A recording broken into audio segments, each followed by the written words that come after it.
السلام علیکم، میں ہوں سجاد انور۔ آپ دیکھ رہے ہیں میرا یوٹیوب چینل، فیس بک page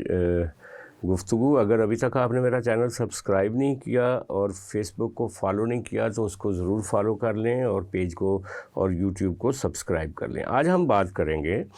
field marshal general Asim Munir صاحب کے بارے میں کہ وہ 1 دسمبر کے بعد پاکستان کی تاریخ کے سب سے طاقتور ملٹری کے ہیڈ ہوں گے، چیف آف ڈیفنس فورسز بننے جا رہے ہیں اگلے 5 سال کے لیے، اور وہ اپنی ایک نئی ٹیم اور ایک نئی ہائرارکی جو ہے اس کو سیٹ اپ کرنے جا رہے ہیں، اور اس کے نتیجے میں وہ اگلے 5 سال کے لیے ایک بڑی مدت کے لیے تیار ہے۔ اب دیکھنا یہ ہے کہ پاکستان کی تاریخ کے سب سے طاقتور جرنیل کے طور پہ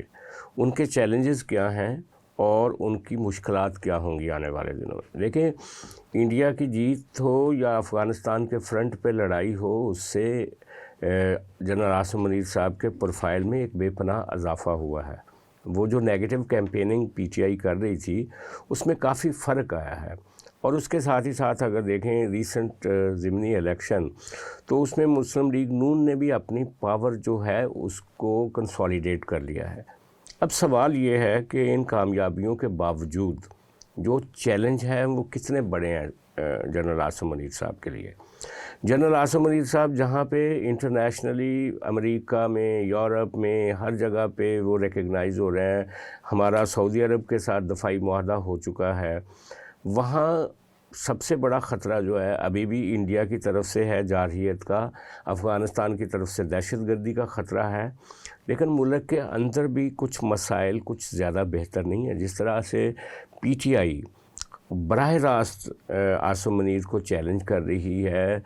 جو عمران خان کا ٹویٹر ہینڈل ہے وہ اس کو آسم لا، مارشل لا کے برابر قرار دے رہا ہے، امریکہ برطانیہ میں بیٹھے جو پی ٹی آئی کے لوگ ہیں وہ بے تحاشا ٹرولنگ کر رہے ہیں، نہ صرف ٹرولنگ کر رہے ہیں بلکہ بدتمیزی، گالم گلوچ بھی کرتے نظر آتے ہیں ہمیں، اور پاکستان میں ان کی سپورٹ بیس کم نہیں ہوئی، وہ اپنی جگہ پہ برقرار ہے۔ اس کے ساتھ ہی ساتھ جو دوسرا پنڈورا باکس کھولنے جا رہے ہیں جنرل عاصم منیر صاحب اپنی اس بڑی طاقت کے ساتھ، وہ یہ ہے کہ وہ زیادہ سے زیادہ ہر ڈویژن کا صوبہ بنانا چاہتے ہیں جس سے پولیٹیکل پارٹیاں افینڈ ہوں گی۔ وہ این ایف سی کو ری فارمیٹ کرنے جا رہے ہیں، اس کے نتیجے میں پیپلز پارٹیز پہ سمیت جو الائڈ پارٹیز ہیں وہ افینڈ ہوں گی اگر وہ ان کے خلاف جبر کریں گے۔ جس طرح کی کہانیاں آ رہی ہیں کہ اگر پیپلز پارٹی رکاوٹ بنے گی تو اس کو سندھ سے فارغ کر دیا جائے گا، تو اس کے نتیجے میں وہ جو لڑائی P T I versus Asim Munir ہے وہ پھیل جائے گی اور اس کی نئی شکلیں پیدا ہو جائیں گی۔ اور پھر ہم نے دیکھا کہ ہائیبرڈ نظام جو جنرل باجوہ اور عمران خان صاحب کا تھا، اس کے نتیجے میں آج جنرل باجوہ اور جنرل فیض حمید جو ہیں وہ نتائج بھگت رہے ہیں۔ فیض حمید تو اس وقت جیل میں ہیں اور ان کے خلاف کورٹ مارشل ہو چکا ہے اور ان کو سزائے ایک عمر بھر کی سزا جو ہے وہ ایکسپیکٹڈ آنے والے دنوں میں۔ جنرل باجوہ کا بھی نام آ رہا ہے کہ ان کے خلاف بھی انکوائری کھل گئی۔ تو یہ جو اس وقت کرنے جا رہے ہیں عاصم منیر صاحب، اس کا آنے والے ہماری جو پاکستان کی ہسٹری اس پہ کیا امپیکٹ آئے گا، دیکھنا یہ ہے۔ ان کو اپنی پاور، طاقت کنسالیڈیٹ کرتے ہوئے زمینی حقائق کے مطابق اگر وہ فیصلے کریں گے تو شاید اس سے ملک میں اسٹیبلٹی بھی آئے گی اور ملک آگے بھی بڑھے گا۔ لیکن جب طاقت کے زور پہ آپ کچھ ایسا ایڈونچر کرتے ہیں جس کے نتیجے میں